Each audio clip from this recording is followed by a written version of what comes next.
Chapter 20, Goblin Wharf. Mal thought Jay's having the secret vial on hand was a pretty decent stroke of luck, which made her think that maybe they were on to something here. Maybe it was her destiny to find Maleficent's dragon's eye. "Do you have the compass?" she asked Carlos. Carlos nodded. The box beeped, as if to agree. According to the map, they would have to walk way past the village, right to the edge of the shore, and from there the path would take them to the fortress. They set off, Carlos in front with Jay, Evie just behind, and Mal holding up the rear. She watched them walk in front of her. She knew Jay would steal the dragon's eye for himself at the first opportunity, that Evie was trying to get on her good side and curry favor, and that Carlos had only joined them to fulfill his curiosity. But it didn't matter. Somehow, they all had a common goal, to find the dragon's eye. Better yet, she wasn't going into nowhere alone. Mal had her gang of thieves, her very own minions, and that was progress indeed. Her evil scheme, the big nasty one, was working. The path away from the village and toward the shore was smooth at first, but soon became rocky. Mal began to flag. Her feet hurt in her boots, but she soldiered on grimly, now leading the way and following the directions on the map. Behind her, she could hear Evie's light steps, Jay's stomping ones, and Carlos's tentative ones. Hi-ho, it's off to work we go, Carlos sang under his breath. Evie shuddered. Don't. What do you have against Oh, right, he said. Sorry. It's okay. So that was your mom, huh? Said Evie.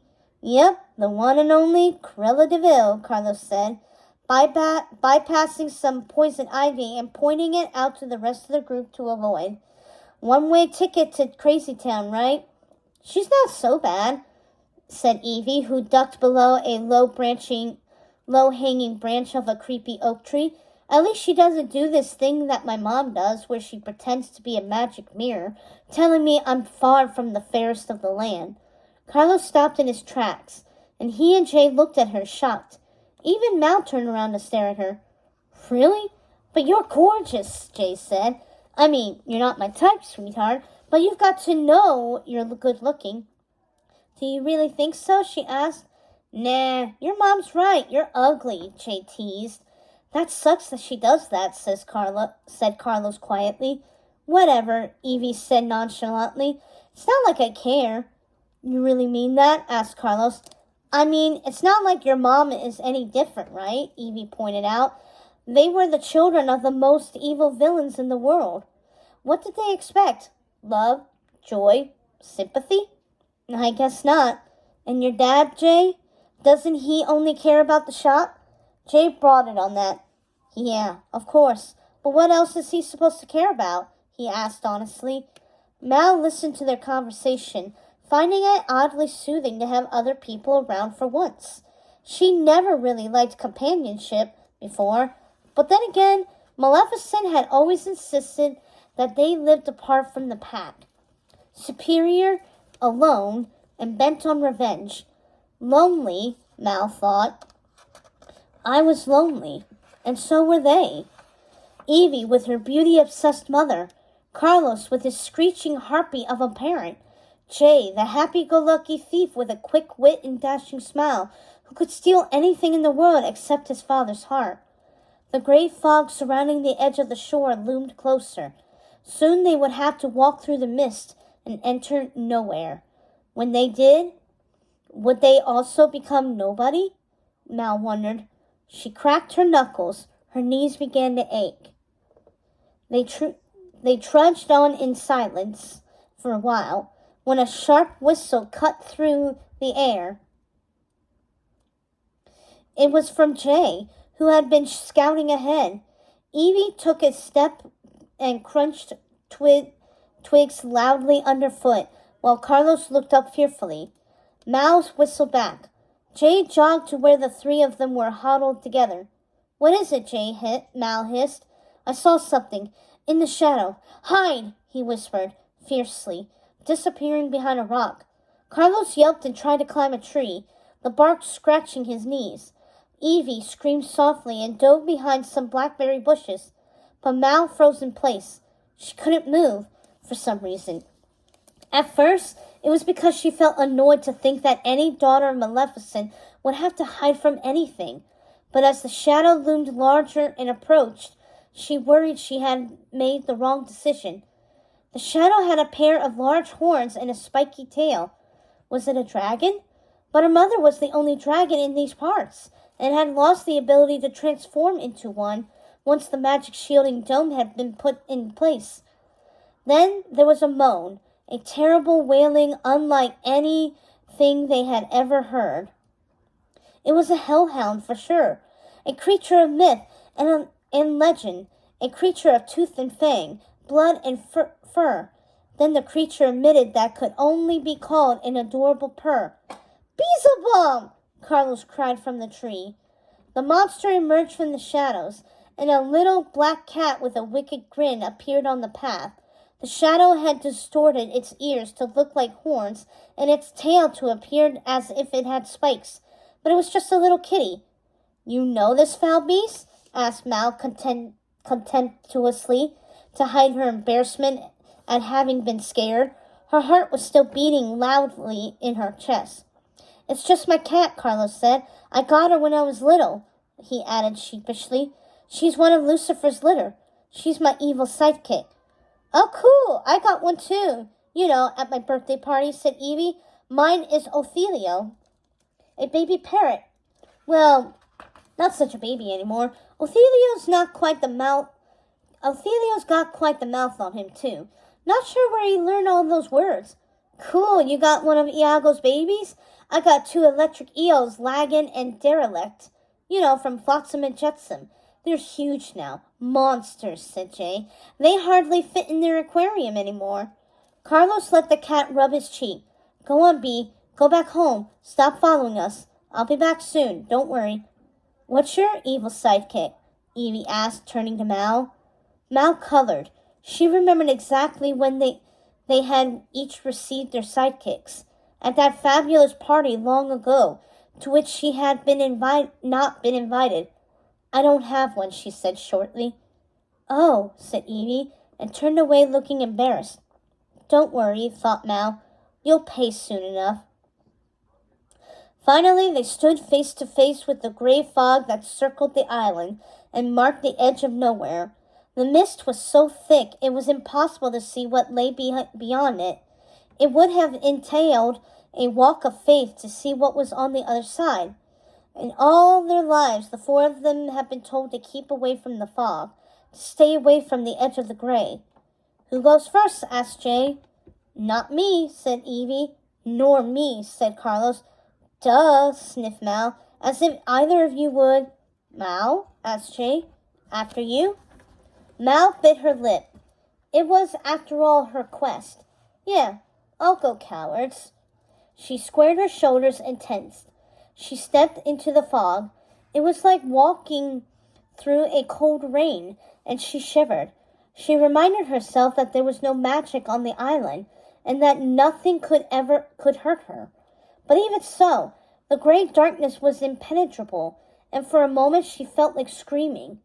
Then she was on the other side, still whole, not disintegrated, not nothing. She exhaled. "It's fine," she called. "Get over here." "If she says so," muttered Jay. Evie followed, then Carlos. Finally, the 4 of them were on the other side of the fog, standing at the edge of nowhere. "Whoa," said Carlos. They all looked down. They were standing literally at the water's edge. One more step, and they would have fallen off the rocky piece of land that was the Isle of the Lost, and into the deep sea below, to become an alligator's dinner. "Holy Lucifer! What the heck are we supposed to do now?" Mal asked. "I don't know, but this thing won't shut up," Carlos said. It was true. The compass in his box was beeping wildly now, and the closer Carlos stepped toward the strip of foggy beach, the faster it beeped. "It's over there. It has to be," he said, pointing to the sea. "Well, I forgot my swimsuit." and I don't really enjoy being eaten by reptiles, so it's all on you guys, Jace said, backing away from the water. It can't be in the water, Mal said, yanking out the map from her pocket. She gasped, Guys, come here. They all gathered around Mal. Look, there's more. More ink had appeared, and this time they saw that the fortress wasn't technically on the Isle of the Lost at all, but was located on its own island, or rather its own piece of floating rock, which just so happened to be named the Isle of the Doomed. Well, that's cheery, Carlos said. And just how are we supposed to get over there? Evie asked. Mal studied the map and pointed to a spot labeled Goblin Wharf. We'll hitch a ride from one of our friendly neighborhood goblins to row us over, of course, Mal said, pushing past them and starting up the muddy beach toward the docks where the goblins unloaded the ore on barges. There's no such thing as a friendly goblin, Carlos sighed, but like the rest of them, he followed behind Mal. They arrived quickly at the busy port, mostly because the alligators had taken to snapping at them from the shallow water by the beach, and they sprinted, screaming, toward the dock. The wharf was buzzing with activity. Goblins pushed their way past the foursome, emptying cargo from the big Ordon ships that were allowed in and out of the magic dome. They placed the rotting and rotten goods onto the splintering wooden boardwalk and jumped on and off each other's makeshift rafts and boats.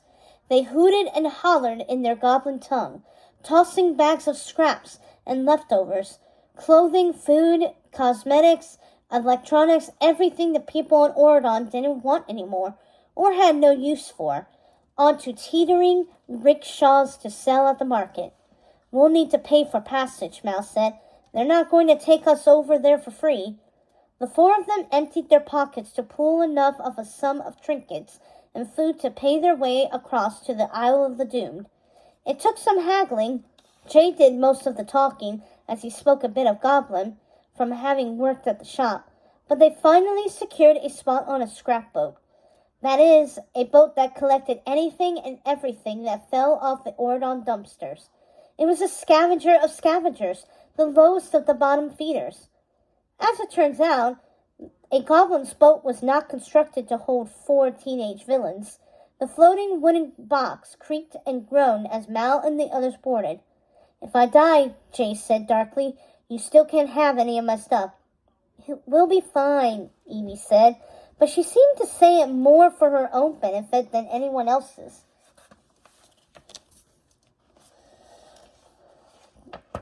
The goblin snickered and started the ancient rusty motor, and off they went into the thick fog. It was odd to see the Isle of the Lost from the water. It almost looked pretty, Mal thought. The forest was lush and green around the edges of the island, and the rocky beach jutted out dramatically into a rolling blanket of navy blue water. In the distance, she could see Bargain Castle. From far away, it seemed to be gleaming in the fading sunlight. Funny how different things look from far away, huh? Evie said, following Mal's gaze back toward the Isle of the Lost. Yeah, sure, whatever, Mal said, turning her back on Evie. That same ache was settling in her gut again, and she didn't like it. She didn't like it one bit.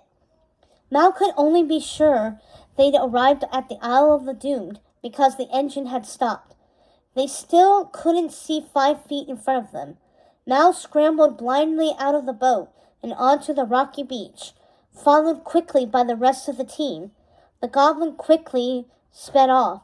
The fog lifted slightly as they made their way through the brush. Soon they were standing in front of a gate covered with a painful-looking bristly forest of thorns, and beyond the gate, high on a crangy mountaintop, stood a large black castle, a ruined, forbidding wreck silhouetted against the night sky. The thorns around the gate grew thick and twisted, so sharp they would stab or scrape anyone who dared come near. Worse, the thorns were covered with deadly poisonous spiders, and the whole place had a toxic and sinister air. They stood paralyzed, unable and unwilling to figure out what to do next, while the black box in Carlos's hand kept beeping incessantly. If it was indeed communicating with the dragon's eye, it was clear that the scepter was somewhere behind the thorny gates. Mal scrunched up her face, frustrated. It was Jay who broke the silence. He handed Mal and Evie each a silver dagger, and Carlos some bug spray. He himself hauled a red-handled machete. "You carry an axe in your pocket?" asked Carlos. "Who doesn't?" Jay said with a smile. "When you steal enough things from all over the place, I find that you always arrived prepared." Mal had to admit that Jay's loot came in handy right then. Jay hacked a path with his machete, and the others followed close behind. Mal slashed at a branch of thorns with her silver dagger, and the branch withered and shrank from her knife. Evie did the same on the other side, and Carlos sprayed a hairy tarantula with his spray, so that it fell off a branch dead. It would be hard work, but they were used to it by now. Deeper they went into the dark forest, making their way to the castle above.